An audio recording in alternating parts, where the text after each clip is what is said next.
बिस्मिल्लाहिर्रहमानिर्रहीम। अस्सलाम वालेकुम दोस्तों, आज मैं आपसे शेयर करने जा रही हूँ बहुत ही फेमस मुरादाबादी बिरयानी कहें या इसे पुलाव कहें, क्योंकि इसका तरीका जो है वो पुलाव की तरह होता है बनाने का, लेकिन इसे कहा जाता है मुरादाबादी बिरयानी। तो आपका जो दिल चाहे आप इसे कहें, लेकिन ये खाने में बहुत ही ज़बरदस्त लाजवाब और आजकल तो ये बहुत ज़्यादा फेमस हो रखा है हर जगह। तो चलिए बिना देरी किए शुरू करते हैं मुरादाबादी बिरयानी बनाना। दोस्तों, ज़्यादातर जो है मुरादाबादी बिरयानी चिकन में बनाई जाती है, पर आज हम बनाएंगे गोश्त में, जिससे इसका टेस्ट और 2 गुना बढ़ जाएगा। तो उसके लिए मैंने लिया है यहाँ पे आधा किलो से थोड़ा ज़्यादा मैंने गोश्त लिया है, और साथ ही में मैंने पाव किलो रोगन वाली हड्डी ले ली थी, जिससे अच्छा खासा रोगन निकलता है। इस तरह से अगर हम गोश्त को उबालेंगे तो बिरयानी में बहुत ज़्यादा लज्जत बढ़ जाती है, क्योंकि गोश्त का जो रोगन निकलता है और उसी से जब खाना बनता है तो किसी भी चीज़ का खाने का टेस्ट जो है 2 गुना बढ़ जाता है। तो पहले गोश्त को उबालने के लिए कुछ मसाले इसमें डाल देंगे। मैंने 1 टेबल स्पून अदरक लहसुन का पेस्ट डाला है और 2 मीडियम साइज़ का प्याज डाल दिया था मैंने, और कुछ खड़े गरम मसाले डालेंगे जो स्क्रीन पे मैंने ऐड कर दिया है, तो आप देखकर उस हिसाब से गरम मसाला डाल सकते हैं। और नमक डाल देंगे हस्बे ज़ायका। इतना हमें डालना है कि गोश्त में फीका ना लगे, नमकीन रहे गोश्त। अब सारी चीज़ों को मैंने कुकर में डाल दिया है और पानी मैं डालूंगी इस ग्लास से। मैंने इस ग्लास का 2 ग्लास चावल लिया है, यानी कि आधा किलो।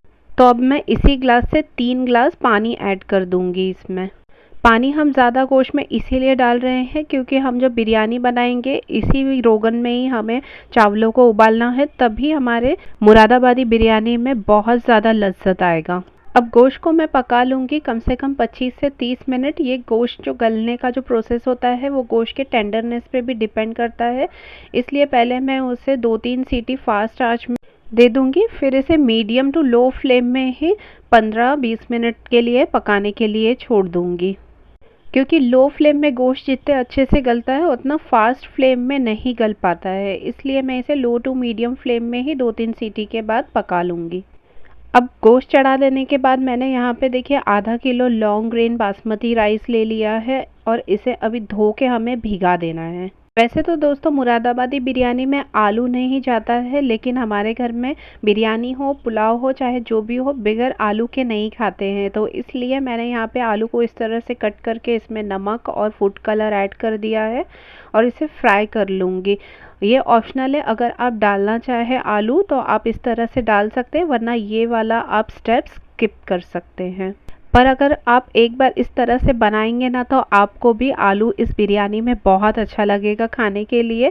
तो अगर आप डालना चाहे तो ये स्टेप ज़रूर डालकर देखिएगा। अब आलू भी सारे फ्राई हो गए हैं और मैंने इसे 100% गला कर ही निकाला था, मैंने इसे कच्चा नहीं रखा था ज़रा भी। अब आलू फ्राई कर लेने के बाद हम नेक्स्ट स्टेप में जाएंगे। मुरादाबादी बिरयानी में एक खास मसाला डाला जाता है अलग से, तो देखिए उसे मैंने यहाँ पे ले लिया है। 1 चम्मच सौंफ लिया है मैंने, 2 चम्मच अक्खा धनिया लिया है, और एक आधा इंच का जायफल लिया है, और 1 इंच का इतना मैंने जावित्री ले लिया है। इन सभी मसालों को मैंने इमाम दस्ते में देखिए अच्छी तरह से कूट लिया है। इस तरह से दरदरा सा मैंने पाउडर बना लिया। आप चाहे तो मिक्सी में भी बना सकते हैं।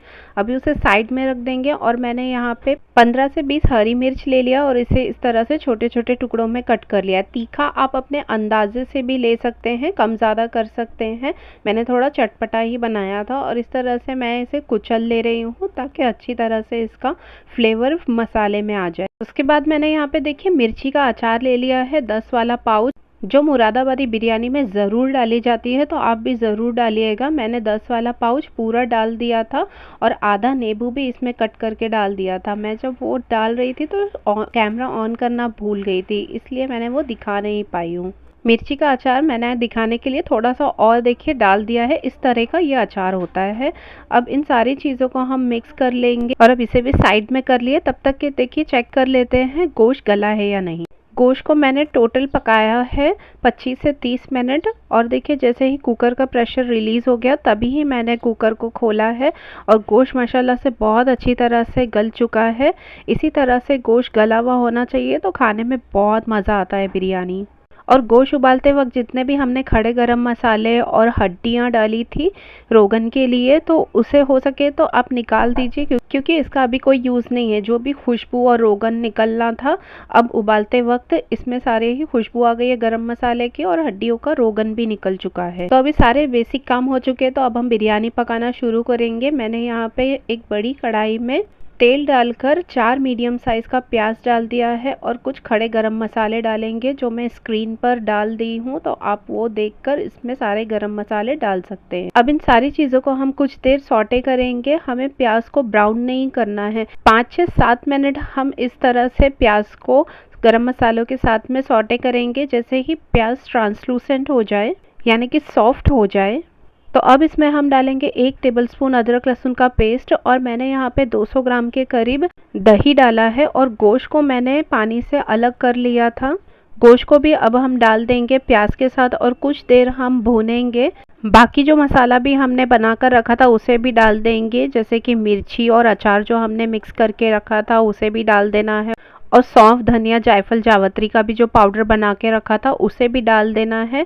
और कुछ देर इस मसाले को हम अच्छी तरह से भून लेंगे। और 1 चम्मच मैंने अभी यहाँ पे नमक भी ऐड कर लिया है, और इसे ढक करके मैं कुछ देर छोड़ दूंगी, ताकि मसाला जो है अच्छी तरह से भुना जाए, कच्चे मसाले की स्मेल ना रहे। 5 से 7 मिनट इसे मैंने लो फ्लेम में ही छोड़ दिया था, ताकि मसाला अच्छी तरह से भुना जाए और गोश्त के अंदर भी मसाले का फ्लेवर अच्छी तरह से आ जाए। और प्याज का पानी भी जो निकला था, देखिए वो भी सूख चुका है, मसाला अच्छी तरह से भुन चुका है इसका मतलब। तो अब इसमें हम ऐड करेंगे भिगा हुआ चावल, जो हमने शुरू में ही भिगा कर रखा था, और बिल्कुल हल्के हल्के हाथों से ही हम चावलों को मसाले के साथ मिक्स करेंगे। ज़्यादा हार्शली हमें इसे मिक्स नहीं करना है, वरना चावल जो है टूट जाएगा।